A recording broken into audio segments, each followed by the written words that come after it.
네, 안녕하세요. 매일 아침 빠르게 만나는 미국 주식과 테슬라 소식 아트라운 TV입니다. 오늘 나스닥이 무려 2.77%나 급락을 보여주었어요. 이에 따라서 테슬라도 하락을 했는데요. 테슬라의 상승세가 멈출까요? 멈추면 어떻게 할까요? 역시나 중요한 건 테슬라의 2분기 실적 발표라고 볼 수 있겠는데 2분기 실적 발표 관전 포인트 알려드리도록 하겠고요. 어쨌든 테슬라와 관련된 매수를 계속해서 늘리는 기관들이 있다고 합니다. 이 점도 같이 알려드리도록 할게요. 자, 최근 미국장을 보면은 다우 지수는 잘 올라가고 있습니다. 이에 반면에 나스닥은 최근 고점에서 맥을 못 추고 있어요. 10년물 국채 금리를 보면 6월 말부터 급속도로 떨어지는 모습을 보였습니다. 이렇게 금리가 떨어지면요. 나스닥 기술주에 좋을 법도 한데 최근에 워낙 나스닥 빅테크 위주로 상반기에 상승세가 지속이 되었기 때문에 하반기에는 좀 다른 모습이 나오는 것 같습니다. 그가 많이 올랐던 나스닥 빅테크에서 차익을 실현을 하고 다우지수라든지 러셀 2000으로 그러니까 약간 중소형주로 매기가 좀 많이 옮겨가는 듯해요. 이 점은 유의하시기 바라겠고요. 자, 유가도 다시 한번 80불대 위로 올라왔습니다. 유가가 이렇게 단시간에 주소자 다우에 좀 더 긍정적인 영향을 미쳤어요. 아무래도 다우 지수에는 에너지 관련된 기업들도 포함되어 있기 때문에 다우가 4만 1000선을 돌파하면서 최고치를 경신했던 하루였습니다. 어쨌든 지금은요, 반도체라든지 나스닥 빅테크 위주로 투자하고 계신 분들은 주의가 요망이 되는 구간이라고 볼 수 있겠습니다. 전문가들도 얘기를 하고 있기를 다우지수는 지난 2년간 S&P 500이라든지 나스닥보다 뒤처져 있었다라는 거죠. 그러나 올 여름부터는 지금 시장 랠리가 일부 대형 기술주 바로 빅테크가 되겠습니다. 이 빅테크 중심에서 벗어나 다양한 업종으로 확대될 거라는 새로운 기대가 번지고 있다고 해요. 자, 역시나 상반기 주도주는 엔비디아를 필두로 한 반도체 주식들이었는데 엔비디아 실적 발표가 8월 15일에 예정이 되어 있습니다. 아무래도 8월 15일 전까지는요. 반도체 주식들의 약세가 이어질 수 있겠어요. 엔비디아가 어떠한 실적, 어떠한 가이던스를 발표하느냐에 따라서 그 오랜 기간 그의 상승세가 지속이 될지 그 여부가 어느 정도 판가름 난다라고 볼 수 있겠어요. 제가 매일 알려드리는 이 금리 인하 가능성, 9월달 금리 인하 가능성 지금 90%를 상회하는 순간이 지속되고 있습니다. 최근에 다우라든지 러셀 2000이 강세를 보이자 전문가들 역시 금리 인하는요. 아무래도 자금 조달 비용 부담이 더 높은 소형주들과 중소기업에 더 도움이 될 것이라고도 표현을 하고 있네요. 자, 오늘장 이 자상단에 위치한 나스닥 대형주들 안 좋았습니다. 엔비디아 6.6%나 하락을 했고 AMD 10%나 빠졌어요. 애플도 2.5% 빠졌고 메타 5.68%, 아마존 2.64% 이렇게 빠졌는데요. 빅테크 형님들이 이렇게 많이 빠질 때 테슬라는 원래 빅테크보다 2배 더 빠지는 경향을 보여주기도 했는데 오늘 3.14% 빠지면서 비교적 저는 선방을 했다라고 판단이 됩니다. 오늘 나스닥 급락에 대해서 테슬라 불세력 전문가죠. 진 먼스터가 전반적인 그 배경에 대해서 설명을 해주고 있는데 역시나 트럼프와 바이든 정치적인 이권 때문에 어느 정도 나스닥의 급락이 이루어졌다라고 합니다. 지정학적 발언이 소용돌이를 일으켰다라고 해요. 일단 트럼프 전 대통령의 당선 가능성이 지금 상당히 높아지고 있는데요. 이에 따라서 그의 발언이 상당히 중요하다라고 볼 수 있겠는데 대만에서 물러날 수도 있다라는 발언을 한 것 같습니다. 대만은 TSMC가 위치해 있고 엔비디아의 AI 칩은 주로 이 TSMC에서 공급을 하고 있죠. 그런 측면에서 봤을 때 미국이 대만에서 물러날 가능성은 저는 없다라고 판단을 합니다. 아무래도 지지자 결집을 위한 발언으로 해석이 되고요. Pay for Defense라고 요약을 해볼 수 있겠죠. 아무래도 미국이 대만을 지켜주고 있으니까 이 방위비 분담금을 더 내라는 그런 발언으로 해석이 되고 이는 지지자들을 더 결집시킬 수 있는 발언이기 때문에 정치적인 이유 때문에 이러한 발언을 한 것으로 판단이 됩니다. 2018년에 집권 당시에도 나토 탈퇴 관련 발언했지만 실행을 하지는 못했었어요. 다만 이에 따라서 나토의 방위비 분담금이 유럽과 캐나다가 미국보다 훨씬 많이 올리게 되는 계기가 되기도 했습니다. 역시나 대선 주자들의 입장에서는 중국을 때려야만 인기가 많아질 거라고 생각을 하고 있는 것 같아요. 바이든 정부 역시 AI 반도체 규제를 좀 더 강화하겠다라고 발언을 했는데요. 자, 이에 따라서 오늘 반도체 주식들의 큰 하락이 있었습니다. 필라델피아 반도체 지수는 무려 4.9%나 오늘 급락세를 보여주었는데요. 자, 아직까지는 미국이라든지 미국 동맹국들의 AI 반도체 수요도 많기 때문에 괜찮을 수도 있겠습니다만 향후가 역시나 중요하다고 볼 수 있겠습니다. 8월 15일 엔비디아 실적 발표가 역시나 중요해졌다라고 볼 수 있겠고요. 실제로 트럼프 재임 시절에 오히려 중국과의 전체적인 무역 규모는 증가를 했었어요. 표면적으로는 중국을 때리면서 중국에 상당한 무역 제재를 가하는 것처럼 보였지만 트럼프 역시 미국의 국익을 최우선으로 생각을 하고 있고 미국의 국익에 도움이 된다라고 하면 중국과도 충분히 같이 갈 수 있습니다. 역시나 금일의 나스닥의 급락은 그간 오랜 기간 상승을 이어왔기 때문이고요. 현재 이렇게 중장기 이평선들과 주가가 괴리가 많기 때문에 충분히 쉬어갈 수 있는 구간이라고 제가 여러 번 말씀을 드렸죠. 자, 아직까지는 이런 식의 데드크로스가 나온 건 아닙니다. 더 지켜볼 필요가 있겠지만 자, 한번 데드크로스가 나오면은 주의는 필요하겠다라고 볼 수 있겠어요. 자, 역시나 나스닥에 있어서는 다음 주가 분수령이 될 것 같습니다.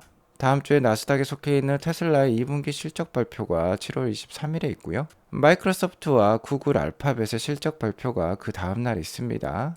자, 나스닥을 대표하는 이 세 개 기업의 실적 발표에 따라서 그리고 향후 가이던스 발표에 따라서 나스닥이 여기서 더 주저앉을지 아니면 반등세를 보여줄지가 어느 정도 판가름 날 것 같아요.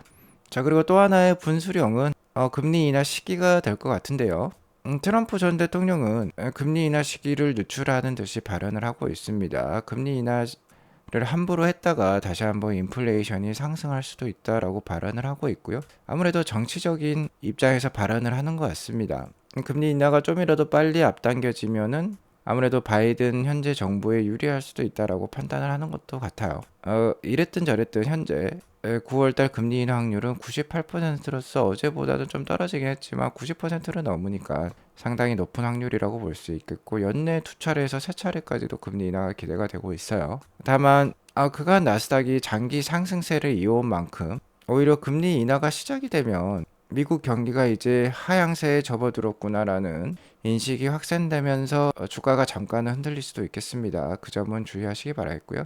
다만 금리 인하는 기조적인 추세가 될 거예요. 금리 인하가 시작이 되면 앞으로 한 2년 이상은 금리 인하에 돌입을 할 것으로 판단이 되는데 그러면 테슬라에 있어서는 상당히 좋은 환경이라고 볼 수 있습니다. 아무래도 차량 할부 금리가 떨어지기 때문에 차량 가격을 인하하지 않더라도 전체적으로 차량 가격이 자연스럽게 하락이 되는 그러한 효과가 발휘가 되기 때문에 차량 판매에 도움이 됩니다. 아무튼 오늘 자, 빅테크, 나스닥 빅테크 형님들이 크게 하락을 하면서 같이 하락한 테슬라라고 볼 수 있겠고요. 오늘 3% 정도 하락한 248.5불로 마감을 했습니다. 현재 급등을 하고 로보택시가 연기될 수도 있다라는 소문에 8% 급락을 했다가 다시 반등하는 그런 모양새를 보여주면서 다시 한번 이렇게 작게 쐐기형 패턴을 만들면서 힘을 모아가고 있는 상태예요. 자, 어떤 하나의 하나의 이벤트를 기다리고 있는 듯한 그런 차트의 모양입니다. 자, 그것은 바로 2분기 실적 발표가 되겠죠. 자, 아무래도 2분기 실적 발표 전까지는 주가가 하락 또는 횡보할 가능성이 높아 보입니다. 2분기 실적 발표가 잘 나오면은 다시 한번 반등세를 보여줄 수 있겠죠. 자, 일단 월가의 최신 컨센서스는 EPS 기준 0.6불 정도가 됩니다. 여기 보시면 0.6이라고 적혔죠. 0.6불이면 전분기인 1분기에 0.45불이었으니까 이것보다는 훨씬 더 올라가는 모양새인 거죠. 약 한 30%가 상승하는 좋은 모양새입니다. 자, 그리고 2분기 인도량이 7월 2일에 발표가 되었죠. 그 발표 전에도 0.58불이었는데 그렇게 많이 오르진 않았어요.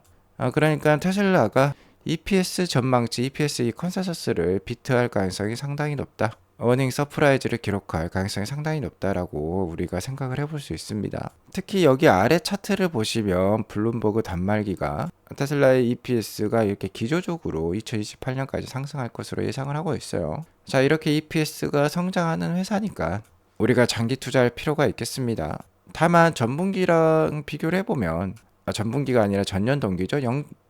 2023년 2분기에 EPS가 0.91불로 거의 최고치를 만들었었는데 이것보다는 당연히 떨어지겠죠. 약 한 34% YOY 하향이 예상이 됩니다. 그러면 이렇게 실적 발표가 되면 대부분의 특히 한국 미디어에서는 테슬라 2분기 실적이 전년 동기 대비 34% 떨어졌다 라는 글들로 좀 도배가 될 수도 있어요. 너무 그런 글이 나왔을 때 놀라지는 마시기 바라겠습니다. 자, 그리고 주가가 고평가됐냐 저평가됐냐를 판단을 할 때 EPS와 주가 차트를 같이 보면 상당히 좋죠. 자, 여기 흰색 차트는 테슬라의 주가가 되겠습니다. 최근에 이렇게 급등을 했기 때문에 상당히 많이 오른 모양을 보여주고 있죠. 테슬라 EPS는 여기에 있습니다. 현재 플랫한 모양을 만들면서 최근 한 달 사이에 계속해서 EPS가 상향되는 움직임을 보여주고 있어요. 다만 이 주가와 EPS의 펀더멘털 간의 괴리가 상당히 큰 모습을 보여주고 있습니다. 이렇게 괴리가 큰 이유는 로보택시 기대감 때문일까요? 저는 최근에 2분기 ESS 메가팩 실적이 전분기 대비 130%나 올랐죠. 그러한 것도 한몫을 하고 있다라고 판단이 되는데요. 아무튼 주가가 펀더멘털 대비 EPS 대비 크게 오른 모습이기 때문에 PER 지수가 당연히 많이 올랐겠죠. 2024년 전체 예상 EPS는 2.47불이고요. 내년도 2025년에 예상 EPS는 3.32불입니다. 현재 250불대 주가를 보이고 있기 때문에 이 주가를 이 EPS 전망치로 나눠보면 PER 지수가 나오죠. 현재 2024년 기준으로는 PER 지수가 102배 정도를 보여주고 있어요. 자, 102배라고 생각을 해보면 상당히 높은 수준이죠. 나스닥 빅테크 대형주들의 PER 지수가 약 20에서 30배를 보이고 있는데 이것보다도 3배에서 5배 정도 큰 수준입니다. 자, 하지만 테슬라는요. 자, 2022년에 금리 인상이 본격적으로 이루어지기 전까지는 PER 지수가 상당히 높았어요. 항상 100배 이상에서 200배까지도 이르르는 모습을 보여주었었습니다. 원래 이랬던 주식이 맞고요. 다시 한번 그러한 포텐셜을 옵티머스 로보택시 이런 것들로 다시 되찾고 있다라고 보시면 될 것 같아요. 자, 하지만 이러한 높은 PER 지수를 담보를 하려면 역시나 좋은 실적이 바탕이 돼야 될 것 같은데 2분기 실적의 첫 번째 관전 포인트로서는 역시나 자동차 그로스 마진율도 한몫을 할 수 있겠습니다. 다만 최근에 ESS 사업이 굉장히 커졌고요. 로보택시라든지 AI라든지 자율주행에 대한 관심이 차량 판매보다도 훨씬 더 높아지긴 했어요. 하지만 아직까지는 80%, 테슬라의 80% 매출과 실적은 차량 판매에서 나오고 있기 때문에 그로스 마진율 역시나 중요합니다. 자, 1분기 테슬라의 오토 그로스 마진율, 자동차 부문 마진율은 16.4%였는데요. 현재 월가의 예상은 16.2%로 보고 있기 때문에 그렇게 높게는 보고 있지 않아요. 그러니까 이를 비트할 가능성도 높아 보이긴 합니다. 테슬라가 1분기 딜리버리가 38만 4천 대였는데 2분기 딜리버리가 44만 4천 대로서 훨씬 더 많았기 때문에 규모의 경제를 더욱더 달성한다라고 하면 원가 구조가 더 떨어졌겠죠. 그러면 아무래도 이 월가의 예상치인 오토 그로스 마진율을 상회하는 것을 예상해 볼 수 있지 않을까라고 조심스럽게 생각해 보겠고요. 더 중요한 관전 포인트는 역시나 가이던스가 되겠습니다. 일론 머스크가 1분기 어닝콜 때처럼 모범적인 답안들을 숫자로 정확하게 좀 제시를 해주면 좋겠는데요. 역시나 하반기 차량 판매량 가이던스 중요하겠죠. 올해 전체 판매량이 전년 2023년 181만 대 수준을 넘어설 것이라고 연초에 밝혀왔는데 이에 대해 자신감을 내비칠지 어렵다고 말할지 이에 따라서 주가가 많이 흔들릴 수 있겠고요. ESS 사업 가이던스도 중요하겠습니다. 이 부분이 좀 고무적인 요소죠. 아무래도 하반기에도 풀캐파로 레스롭 공장이 돌아가면서 실적에 많이 기여하겠다라는 듯한 발언을 하면 굉장히 좋을 것 같습니다. 그리고 역시나 지금 시장에서 가장 주목하고 있는 부분이 로보택시 공개일이 되겠는데요. 현재 8월 8일이 아니라 10월 달 정도로 밀릴 것으로 예상을 하고 있는데 이에 대한 정확한 공개일을 알려주면 좋겠고요. 로보택시의 예상 수준도 알려주면 좋을 것 같습니다. 특히 차세대 플랫폼을 함께 공개할지 이 로보택시가 차세대 플랫폼이 적용이 될지 이 여부도 중요하다고 볼 수 있겠어요. 현재 테슬라의 불세력 기관 중에 하나인 베어드에서는 이번 2분기 실적 발표에 대해서 낙관을 하고 있습니다. 특히 로보택시 이벤트, 공개 이벤트에서 차세대 플랫폼을 공개할 가능성도 높다라고 얘기를 하고 있어요. 여전히 베어드에서는 테슬라 주식에 대해 아웃퍼폼 등급과 함께 280불의 목표 주가를 재확인하고 있습니다. 자, 그렇기 때문에 계속해서 2분기 실적 발표를 앞두고 주식을 테슬라를 매수를 하고 있다라고 해요. EPS 그러니까 어닝을 비트할 가능성이 높다라고 판단을 하고 있고 FSD 구독률도 올라가면서 더 큰 이익, 에너지 부문에서도 더 큰 이익을 기대하고 있다라고 합니다. 자, 아크 인베스트먼트 역시 자체 정해놓은 펀드 룰을 무시하고 지속 테슬라를 매수 중에 있어요. 아크 인베스트먼트 역시 테슬라의 비중이 펀드 내에서 10% 이상 올라가면 주가 상승 때문에 그 금액적으로 봤을 때 그 포션이 10% 이상 올라가면은 테슬라 주식을 자동적으로 매도하는 그런 펀드류를 갖고 있었는데 이를 무시하고 테슬라 주식을 지속 사고 있습니다. 테슬라 주가가 7월 달에 급등을 하면서 ARKK 펀드에서 차지하는 테슬라의 비중이 16%까지도 올라왔어요. 이러면 주식을 8만도 한대요. 자 보시면 377만 주에서 378만 주, 382만 주, 389만 주 이렇게 계속 펀드를 테슬라 주식을 매수를 하고 있습니다. 최근에 7월 11일에 테슬라 주가가 8% 빠지면서 ARKK 펀드에서 차지하는 테슬라의 금액적인 비중은 줄어들었지만 계속해서 주가가 하향을 하자 오히려 주식 매수를 늘리고 있어요. 자, 그 이유는 로보택시 이슈 때문이라고 합니다. 8월 달에 공개가 되건 10월 달에 공개가 되건 로보택시 이슈가 있기 때문에 더 큰 수익이 날 수 있기 때문에 펀드 룰을 무시하고 지속 매수 중에 있다라고 합니다. 자, 하지만 로보택시는 바로 테슬라 EPS 상승에 큰 기여는 하지 못해요.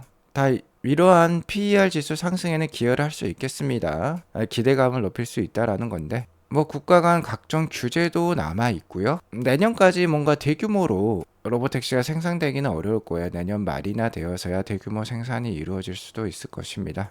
그렇기 때문에 이 EPS가 로보택시 때문에 극적으로 상승하실 것 같진 않아요. 하지만 다른 게 하나 있죠. 단기적으로 테슬라의 실적을 크게 상승시킬 요인 바로 ESS 테슬라 에너지 부문 실적이 되겠습니다.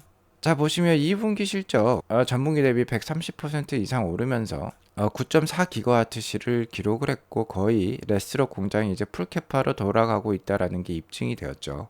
현재 마진율이 25% 가까이 나오기 때문에 굉장히 큰 EPS 상승이 기대가 됩니다. 레스럭 공장이 연캐파 40GWh인데 풀캐파로 돌아간다라고 가정을 해보면요. 연간 3빌리언 가까이도 이익이 창출이 될 것으로 예상이 돼요. 이렇게 되면 테슬라 EPS에 기여하는 부문이 거의 20에서 25%까지도 이르를 수 있습니다. 자, 이 빨간색 막대가 지금보다 뭐 20% 이상도 오를 수 있다라는 거예요. 자, 그러니까 단기적으로도 테슬라의 펀더멘털을 뒷받침할 큰 요인이 되겠고요. 자, 그런데 이 부문의 실적이 훨씬 더 커질 수 있습니다. 2배가 될 수 있어요. 테슬라의 중국 내 부사장인 타우린에 따르면 자, 예정대로 2025년이 되면 테슬라의 상하이 메가팩토리죠. 에너지 스토리지 슈퍼 플랜트가 완공이 될 거라고 합니다. 아마 내년 하반기부터 본격적으로 가동이 될 것으로 예상이 되는데요. 자, 정말 이렇게 되면 에너지 부문의 실적이 자동차 부문의 실적을 능가할 날도 머지 않을 것 같습니다. 뭐 2030년 이내에 나올 수도 있을 것 같아요. 자, 이러한 것 때문에 블룸버그 역시 그러니까 기관들의 컨센서스 역시 지속해서 우상향하는 테슬라의 EPS 전망을 하고 있는 것으로 판단이 들고요. 또 하나의 2분기 실적 관전 포인트는 사이버 트럭의 실적 기여도라고 할 수 있겠죠. 2024년 2분기가 되자 사이버 트럭이 이렇게 껑충 뛰어오르면서 미국 내 전기 픽업 트럭 판매 1위에 올랐습니다. 생산량만 받쳐주면요. 바로 1위에 등극한다라는 게 입증이 되었고 이 차트를 보면 더욱더 잘 알 수 있습니다. 사이버 트럭의 판매량은 분기별 판매량은 이 빨간색 막대인데 작년 10월 달에 출시를 했었죠. 작년 4분기 판매량은 50대가 채 안 됐습니다. 하지만 생산량이 늘어나자 2024년 1분기에는 2,800대가 되었고 2024년 2분기에는 포드 F150 라이트닝을 뛰어넘으면서 1위에 등극을 했어요. 자, 그리고 중요한 점은 현재 이 사이버 트럭의 판매량은 대부분 파운데이션 시리즈로서 1억 3천이 넘는 굉장히 비싼 차량이지만 이렇게 큰 판매량을 기록을 했다라는 겁니다. 차량 가격이 떨어진 모델이 나오면은 굉장히 더 큰 판매량을 기록을 할 수 있겠죠. 자, 아무튼 오늘 단기적으로도 다른 빅테크에 비해 주가가 선방하는 듯한 모습을 보여주었지만 장기적으로도 괜찮습니다. 테슬라는 올해 들여서 전체 인력의 약 13%를 감원을 했어요. 19,500명 수준이라고 합니다. 자, 하지만 채용을 늘리기로 했는데 역시나 AI 로봇과 관련된 신사업과 관련된 직종에 800명을 신규 채용하기로 했어요. 계속해서 미래 먹거리에 대해서는 투자를 아끼지 않고 있는 테슬라니까 우리가 긍정적으로 바라볼 필요가 있겠고요. 내년부터는 정치적인 관계도 상당히 더 좋아질 것 같죠. 일론 머스크가 이렇게 얘기하고 있습니다. It will work out well. 자, 트럼프 정부가 집권할 것이 지금 거의 확실시되고 있는데 트럼프와의 관계가 매우 좋기 때문에 굉장히 좋은 공조가 펼쳐지면서 미국을 더욱더 위대하게 만들 테슬라의 제품과 기술 발전이 이루어질 것 같고요. 트럼프 진영의 부대통령 후보가 JD 반스인데 JD 반스 역시 이렇게 생방송에 출연해서 일론 머스크를 좋아한다라고 밝히고 있습니다. 트럼프도 일론 머스크를 좋아한다라고 또 얘기를 하고 있어요.